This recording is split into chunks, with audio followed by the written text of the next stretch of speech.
Question कितना अच्छा पूछा गया हमसे। बिल्कुल ऐसे ही है जैसे कि हम बटन दाबें और बल्ब फट से जल जाता है।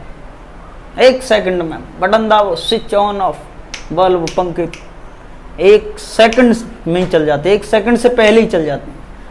तो ये वही कह रहा है कि अब एग्जाम्पल नंबर 3.1 में पहले समझ लेना इसको समझने के लिए कि 3.1 में देखा कि इलेक्ट्रॉनों का जो औसत वेग है वो लगभग हमें मिला 1 mm मीटर पर सेकंड। मतलब कितना, ऐसे लिख लो कि उनका जो इलेक्ट्रॉन चल रहे थे ना, जैसे कोई सर्किट है ना, ये सर्किट नहीं, ऐसे मान लेते हैं ये कोई वायर है और वायर को हमने कनेक्ट कर रखा है इस तरीके से बैटरी से, है ना, प्लस और माइनस। अब इसमें ये जो इलेक्ट्रॉन है, ये जो चलते हैं, इनकी जो स्पीड है, इनका जो वेग है वो दे रखा है 1 mm। 1 mm का मतलब 10⁻³ मीटर पर सेकंड। मतलब 1 का भी 100वां हिस्सा, 1 मीटर पर सेकंड का भी 100वां हिस्सा, इतना मतलब स्लो चलता है इलेक्ट्रॉन। अब कह रहा है कि for current in the range of few amperes how then current stable almost the instant a circuit. कह रहा है कि सर्किट में फिर ऐसा क्यों होता है कि इलेक्ट्रॉन की चाल तो बड़ी हल्की होती है, माइनस में जा रहा है भाई, माइनस में 3 जा रहा है, -3 मीटर पर सेकंड। फिर कह रहा है कि जब इतनी स्लो चलते हैं, बटन दाबते ही, स्विच को ऑन या ऑफ करते ही, सर्किट को क्लोज करते ही 1 सेकंड से पहले क्यों आ जाता है करंट। तो इसका रीजन ये है कि जैसे ही हम सर्किट को क्लोज करते हैं तो सर्किट में बन जाता है इलेक्ट्रिक फील्ड।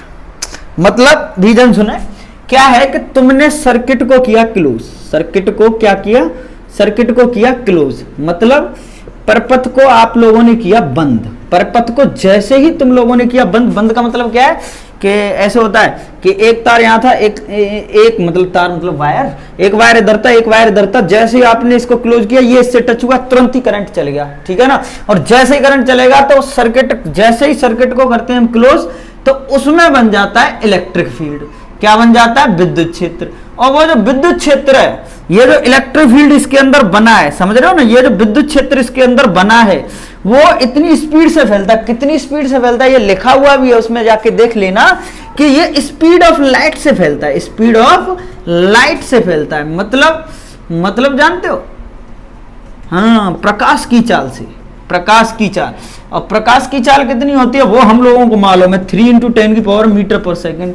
मतलब एक छोटा सा सर्किट है, तुम उसके जैसे ही उसे क्लोज करोगे तो उसमें जो इलेक्ट्रिक फील्ड है इतने फटाक से लाइट की स्पीड से फैलेगा। लाइट की स्पीड से मतलब पता भी नहीं चलेगा, 1 सेकंड के भी पता नहीं करोड़वें हिस्से में ही फैल जाएगा। और जैसे ही इसमें इलेक्ट्रिक फील्ड फैलेगा तो इलेक्ट्रिक फील्ड क्या करता है कि इन पे लगाता है क्या, फोर्स। क्या लगाता है, फोर्स। और फोर्स से ये क्या होते हैं, एक्सेलरेट। और एक्सेलरेशन से क्या मिलता है ना, वेलोसिटी, अनुगमन वेग। और अनुगमन वेग से क्या होता है कि ये चलने लगते हैं, वो पूरे में फैल जाता है। मतलब हर एक इलेक्ट्रॉन, जैसे कि यहां पर अगर इलेक्ट्रॉन है ये इस तरीके से, तो इलेक्ट्रिक फील्ड इन पर क्या करेगा, वो तो भाई लाइट की स्पीड से फैला है, बहुत ही तेज फैला है, तो वो क्या करेगा, जैसे ही फैल जाएगा ये पूरे सर्किट में आ जाएगा इलेक्ट्रिक फील्ड, समझ रहे हो।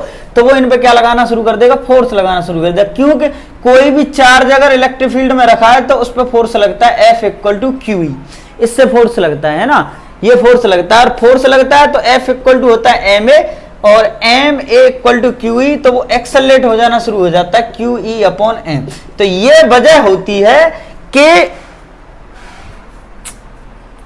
सर्किट को क्लोज किया और कुछ ही सेकंडों में करंट चल गया, ठीक है। ये इसके पीछे वजह काम करती है, क्योंकि इलेक्ट्रिक फील्ड लाइट की स्पीड से चलता है और इलेक्ट्रिक फील्ड में जैसे ही सारे इलेक्ट्रॉन आते हैं, इलेक्ट्रिक फील्ड उनको क्या कर देता है, एक्सेलरेट, और वो सारे के सारे चलना शुरू कर देते हैं, है ना। जो अपनी जहां जिस जगह पे वहीं से चलना शुरू कर देगा, ठीक है ना। तो यही वजह है कि बिल्कुल भी टाइम नहीं लगता। तो इसका बी पार्ट देखिए, एग्जाम्पल नंबर 2 का बी और सी देख लीजिए। क्वेश्चन क्या कह रहा है, ये कह रहा है the electron drift rise due to the force experience by the electron electric field. मतलब क्वेश्चन को समझने की कोशिश करना कि ये कह रहा है कि अब एक बात बताओ कि जी सुनो कि ये वायर है और इसके अंदर है इलेक्ट्रॉन, और इलेक्ट्रॉन इधर की तरफ चल रहे हैं, तो इलेक्ट्रॉन की डायरेक्शन के अपोजिट कौन होगा, इलेक्ट्रिक फील्ड, समझ रहे हो। जैसे ही तुम इन इलेक्ट्रॉनों को इलेक्ट्रिक फील्ड में रखते हो, ठीक है, तो इलेक्ट्रिक फील्ड में विद्युत क्षेत्र में रखते ही भाई इलेक्ट्रॉनों को हमने किस में रखा, विद्युत क्षेत्र में। जैसे ही ये इलेक्ट्रिक फील्ड में आते हैं तो होता क्या है, F equal to Q E, है ना। चार्ज भाई ये इलेक्ट्रॉन है तो ई ले लो, और फोर्स इक्वल टू क्या होता है, एम ए, मतलब इन पे फोर्स लगता है। ये फोर्स ये हटा दो, पहले ये समझ लो कि जैसे ही इलेक्ट्रिक फील्ड में विद्युत क्षेत्र में इलेक्ट्रॉन आते हैं तो इन पर फोर्स लगता है, बल लगता है, ठीक है ना। उस बल से ये क्या होते हैं, एक्सेलरेट होते हैं, त्वरित होते हैं, त्वरण आता है इनमें। तो वो त्वरण कैसे निकालना होता है, एम ए करके, और इसकी जगह पे क्या रख देते हैं, एम ए इक्वल टू क्या आएगा, ई एंड ई। तो एक्सेलरेशन कितना आ जाता है, E and E upon M. तो ये कह रहा है कि जैसे ही हम ये कह रहा है कि जब इलेक्ट्रॉन इलेक्ट्रिक फील्ड में रखे हैं तो वो एक्सेलरेट होनी चाहिए, त्वरित होनी चाहिए, मतलब उनकी स्पीड बढ़ती हुई जानी चाहिए। तो फिर ऐसा क्या होता है, पढ़ लीजिए क्वेश्चन को। The electron drift arrive due to the force experience by the electron in electric field. मतलब इलेक्ट्रिक फील्ड में जैसे हम उनको रखते हैं तो ड्रिफ्ट वेलोसिटी अराइज होती है, बढ़ती है इनसाइड द कंडक्टर के अंदर। But force should cause accelerate, force को क्या करना चाहिए, उन्हें त्वरित करना चाहिए। Why then do the electron acquire study average drift speed. वो कह रहा है क्यों फिर ऐसा होता है कि इलेक्ट्रॉन एक एवरेज स्पीड से चलते हैं। मतलब हम डेरिवेशनों में पढ़ते हैं, इसकी डेरिवेशन में ड्रिफ्ट वेलोसिटी की में, कि एक वीडी एक एवरेज वेलोसिटी से चलना शुरू कर देते हैं। क्यों ऐसा होता है, जबकि इलेक्ट्रिक फील्ड में रखते ही एक्सेलरेशन तो लग रहा है इन पे, तो ये लगता रहना चाहिए, और ये तो लगता रहेगा, समझ रहे हो ना। ये लगता रहेगा तो होता क्या है कि जैसे ये इलेक्ट्रॉन है, जैसे ये इलेक्ट्रिक फील्ड में आता है, इस पे फोर्स लगता है तो ये चलता है, जैसे ये आगे चल रहा होता है तो ये आगे वाले से टकराता है, ठीक है ना। ये इससे टक्कर मारता है तो अपनी पूरी एनर्जी को खो देता है ना, लॉस कर देता है। जितनी एनर्जी इसे इलेक्ट्रिक फील्ड से मिलती है, इलेक्ट्रिक फील्ड इस पे फोर्स लगाता है, बल लगाता है, ये आगे चलता है, इससे टकराता है, ये वाला इलेक्ट्रॉन इससे टकराता है, टकराते ही इसकी स्पीड धीमी हो जाती है। जैसे इसे मिलेगी तो ये आगे वाले से टकराएगा, समझ रहे हो ना। तो ये पहले तो चलते हैं, स्पीड बढ़ाना चाहते हैं, लेकिन जैसे ही आगे मिलता है उससे टक्कर मार के अपनी एनर्जी को, अपनी काइनेटिक एनर्जी को, गतिज ऊर्जा को खो देते हैं, ठीक है। तो जब यही सभी के साथ यही चलता रहेगा तो होगा क्या कि अपनी एनर्जी को खो रहे हैं बार बार। पहले चलते हैं, फिर आगे में टक्कर मारते हैं, एनर्जी को खो देते हैं, तो फिर ये फाइनली एक एवरेज हम पूरे को, मतलब भाई चले खोए, फिर ली एनर्जी, फिर चलेंगे, फिर अपनी एनर्जी को खोएंगे, फिर चलेंगे। तो इन सब की एक एनर्जी को हम ड्रिफ्ट, क्योंकि ये इतना एक्सेलरेट नहीं हो पाते कि चलती जाए, आगे इनके लिए कॉलिजन, टक्कर होता रहती है इनकी, है ना। इस वजह से कि स्टडी एवरेज ड्रिफ्ट स्पीड, मतलब एक साथ ज्यादा नहीं बढ़ती, या ये बहुत स्पीड से नहीं चलते, समझ रहे हो नहीं समझ रहे हो, ये टक्कर की वजह से ऐसा होता है। अब आगे सी क्या कह रहा है कि if the electron drift speed so small, कह रहा है कि इलेक्ट्रॉन का जो अनुगमन वेग है वो तो बहुत छोटा होता है। देखो ये एग्जांपल नंबर 1 पे चल रही कहानी, कितना छोटा होता है ये अभी हमने देखा था, कितना होता है 1 × 10⁻³ मीटर पर सेकंड। बिल्कुल सही बात है इसकी, इतना ही होता है, ठीक है। अब and the electron charges small, मतलब इस पे चार्ज भी बहुत स्मॉल है। ई कितना होता है 1.6 × 10⁻90 coulomb. How can we still obtain large amount current in a conductor. फिर कह रहा है फिर कैसे हमें कंडक्टर के अंदर लार्ज अमाउंट में करंट मिलता है, बहुत बड़ा करंट मिलता है। तो इसका रीजन है, तुम इस रिलेशन पे जाओ, आई इक्वल टू क्या होता है NEAVD। एरिया भले ही छोटा हो, ई भले ही छोटा हो, आई भले ही छोटा हो, करंट मिलना चाहिए, भले ही डाउन मार रहे हो, लेकिन नंबर ऑफ इलेक्ट्रॉन तुम्हें मालूम है, नंबर ऑफ इलेक्ट्रॉन बहुत ज्यादा होते हैं। एक मीटर क्यूब में लगभग इतने होते हैं 10⁻19। ये नंबर ऑफ इलेक्ट्रॉन बहुत ज्यादा होते हैं। इनकी वजह से, ये तो बात बहुत सरल है, इनकी वजह से हमें क्या मिलता है 10⁻19 पर मीटर क्यूब, है ना। 1 मीटर क्यूब में कितने होते हैं 10⁻29 इलेक्ट्रॉन होते हैं। ये तो बहुत ज्यादा होते हैं, मतलब इनकी वजह से, नंबर ऑफ इलेक्ट्रॉनों की वजह से 1 मीटर क्यूब में इतने हैं, 2 मीटर क्यूब में कितने हो जाएंगे, इन्हीं में डबल मार दो।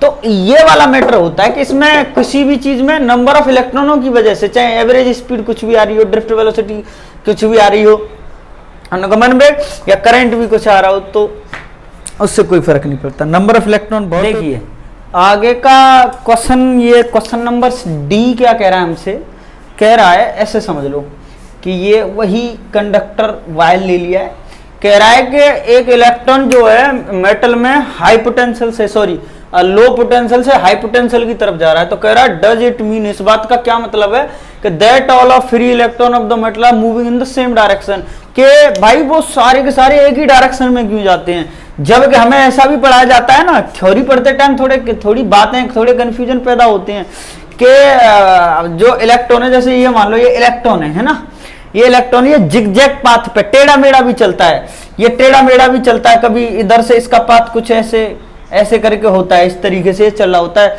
ये चले कैसे भी इधर उधर टेढ़ा मेढ़ा, ये कैसे भी चले, चाहे इधर जाए चाहे इधर जाए, लेकिन जब ये ऐसे करके चल रहा है, चल आगे भी रहा है, समझो बात को, चल कहाँ रहा है, आगे भी रहा है ना। ये टेढ़ा मेढ़ा कैसे भी चले लेकिन चल कहाँ रहा है, आगे भी चल रहा है, ये आगे भी ऐसे ही करके अपने इस मोशन को, मतलब ये है कि इसके जितने भी रैंडम मोशन होते हैं, मतलब यादृच्छिक जितनी गतियां, उनके सुपरपोजिशन की तरफ चलता है ये, ठीक है। जैसे कि एक वेलोसिटी कभी इधर आ रहा होगा कभी इधर आ रहा होगा, तो इन दोनों का रिजल्टेंट इधर होगा, कभी ये इलेक्ट्रॉन इधर भी गया होगा इधर भी गया होगा, तो इनका रिजल्टेंट इधर हो, तो इन दोनों का, इन सबका जो सुपरपोज होता है, सुपरपोज का मतलब अध्यारोपण, इन सबके अध्यारोपण की तरफ चलता है ना, अध्यारोपण की तरफ चलता है, ये इसका आंसर है। फिर आगे कह रहा है are the path of electron straight line between successive collision in the absent of electric field and presence of electric field. तो वो कह रहा है कि इलेक्ट्रॉन का पाथ क्या होता है। तो देख लीजिए, जब इलेक्ट्रॉन का पाथ अगर एक ही अगर कंडक्टर ले रखा है और ये इसमें हमने इलेक्ट्रिक फील्ड नहीं ले रखा, तो मतलब रूम टेम्परेचर पे अगर ये हमारा कंडक्टर रखा है, तो कंडक्टर रखा है, ये चालक रखा है, तो इलेक्ट्रॉन का पथ कैसा होगा, जिगजैग, कभी इधर कभी उधर कभी इधर कभी इधर। और ये सारे पाथ कैसे होंगे, चाहे ये कहीं पे जा रहा हो, ये स्ट्रेट लाइन है, ये भी स्ट्रेट लाइन है, ये भी स्ट्रेट लाइन है, ये भी स्ट्रेट लाइन है, ये भी स्ट्रेट लाइन है, ठीक है ना। ये सारे के सारा मतलब जब हमारा कोई भी इलेक्ट्रॉन रूम टेम्परेचर पे रखा है, किस पे रखा है, रूम टेम्परेचर पे, कमरे के ताप पे रखा है, तो उसका पथ जिगजैग टेढ़ा मेढ़ा होता है ना। लेकिन पथ कैसा पथ बनाता है, वो स्ट्रेट लाइन सरल रेखा में चलता है, स्ट्रेट लाइन सरल रेखा का पथ बनाता है, ठीक है ना, सरल रेखा है ना। और एक और खास बात है, ये जहां से चलता है वहीं गिर जाता है आकर के, ये भी इसकी थ्योरी में बात आती है। लेकिन ये कह रहा है कि absent of the electric field, जब इलेक्ट्रिक फील्ड एब्सेंट हो न हो तो इसका पथ कैसा होता है, सरल रेखा होता है, रूम टेम्परेचर, लेकिन चलता जिगजैग है। अब कह रहा है the presence of electric field, और यही इलेक्ट्रॉन, तो सेम क्वेश्चन इसी को समझ लो। अब ये भी समझ में आ जाएगा तुम्हारे कि इलेक्ट्रॉन जैसे इधर की तरफ चल रहा है,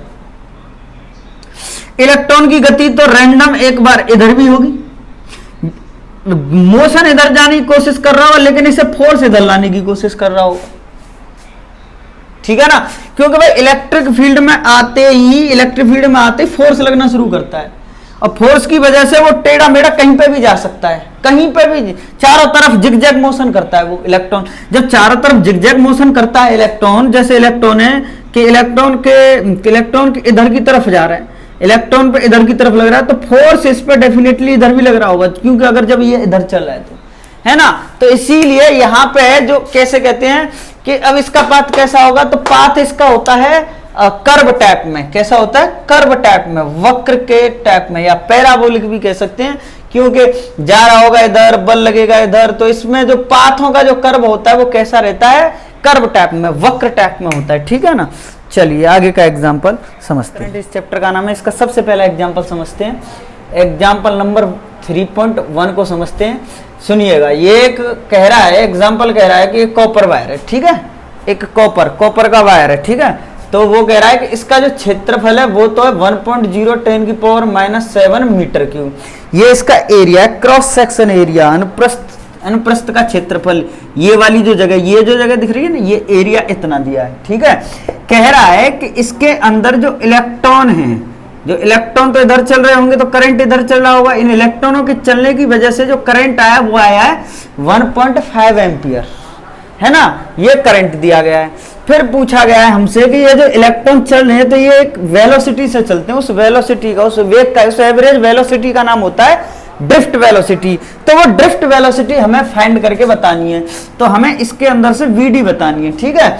और हमें दे दिया गया है कि इसके 1 मोल है ना, इस कॉपर की जो डेंसिटी है, मोल को बाद में बात करेंगे, डेंसिटी ऑफ कॉपर वायर मतलब घनत्व, density of copper wire, density of copper wire वो हमें गिवन कर दी है इसने 9.0 इंटू 9.0 इंटू 10 की पावर 3 kg पर मीटर क्यूब है ना, ये हमें इसने घनत्व दे दिया है। थोड़ा इसका सेंस समझ लेते हैं कि ये इसका जो डेंसिटी है ये हमें बात बता क्या रही है। ये कह रही है कि 1 मीटर क्यूब में, तुम ध्यान देना इसमें kg में डिवाइड लग रहा है मीटर क्यूब का, है ना, तो ये तो kg होता है और मीटर क्यूब किसका यूनिट होता है, वॉल्यूम का। तो ये हमें चीज ये बता रही है कि 1 मीटर क्यूब में मतलब पर यूनिट वॉल्यूम में इतना मास है ना, मास पर यूनिट वॉल्यूम, मास पर यूनिट वॉल्यूम, है ना, एकांक आयतन में, एकांक आयतन का द्रव्यमान इतना, ये चीज हमें इतनी बता रही है, ठीक है ना। अब हमें ये भी गिवन किया है क्वेश्चन के अंदर, ध्यान देना बात पे, कि इसके कॉपर वायर के 1 मोल का mass, mass of 1 mole copper wire, 1 mole copper wire, 1 mole copper wire, इसका भी मास दिया गया हमें 63.5 ग्राम, ठीक है, ये हमें दिया गया है। तो हमें जो जो चीजें डिटेल में हमें पता है हम उनको लिखना शुरू करते हैं। अच्छा, ड्रिफ्ट वेलोसिटी पूछ रहा है, ड्रिफ्ट वेलोसिटी क्या होती है बता देता हूं कि जितने भी इलेक्ट्रॉन होते हैं ना किसी वायर के अंदर, वो जो एवरेज वेलोसिटी से जब चलना शुरू करते हैं तो वो ड्रिफ्ट वेलोसिटी होती है ना, ड्रिफ्ट वेलोसिटी पूछ रहा है। अब मैं यहाँ पे निकालने ये जा रहा हूं नंबर ऑफ इलेक्ट्रॉन, इलेक्ट्रॉनों की संख्या, रीजन, क्योंकि एक रिलेशन होता है I बराबर NeAVD, ठीक है। इससे क्या होता है, इससे कि इधर से हमें ड्रिफ्ट वेलोसिटी निकालनी है, तो यहाँ पे I इक्वल टू क्या, NEA, इस फॉर्मूले से हम ड्रिफ्ट वेलोसिटी निकालेंगे। तो हमें तो करंट दिया है A दिया है, E की वैल्यू हम जानते हैं, E की वैल्यू क्या होती है, E की वैल्यू हम रख लेंगे 1.10 की पावर -19 कूलम। बस हमारे पास क्या नहीं है, हमारे पास N नहीं है। N क्या है यहाँ पे, नंबर ऑफ इलेक्ट्रॉन, इलेक्ट्रॉनों की संख्या। तो हमें पहचानना है कि 1 मोल मास इतना है ना, तो 1 मोल मास में कितने इलेक्ट्रॉन होंगे, मतलब इतने में मास पर यूनिट वॉल्यूम में 1 मीटर क्यूब आयतन में द्रव्यमान इतना है, इतने द्रव्यमान में कितने इलेक्ट्रॉन होंगे वो हमें निकालना है। तो सुनिए, mass of per unit volume, ठीक है, नंबर ऑफ एटम, हम आगे चलते हैं, नंबर ऑफ एटम,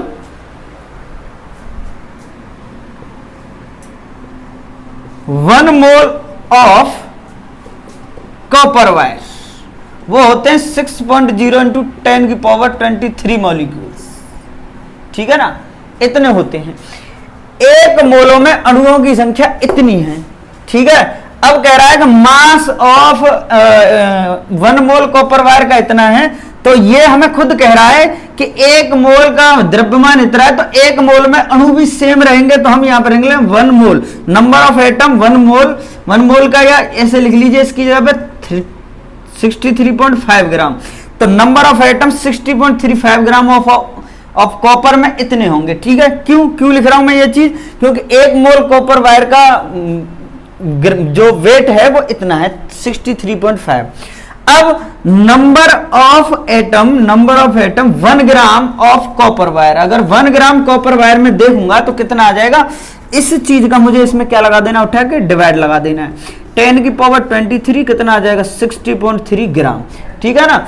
अब ध्यान से सुनना, नंबर ऑफ इलेक्ट्रॉन इतने, समझ रहे, पर यूनिट वॉल्यूम में कितने होंगे।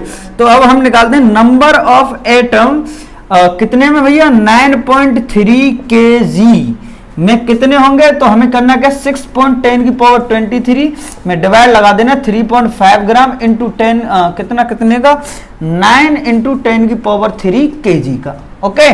इस चीज का हमें इसमें क्या लगा देना है, डिवाइड लगा देना है, ठीक है।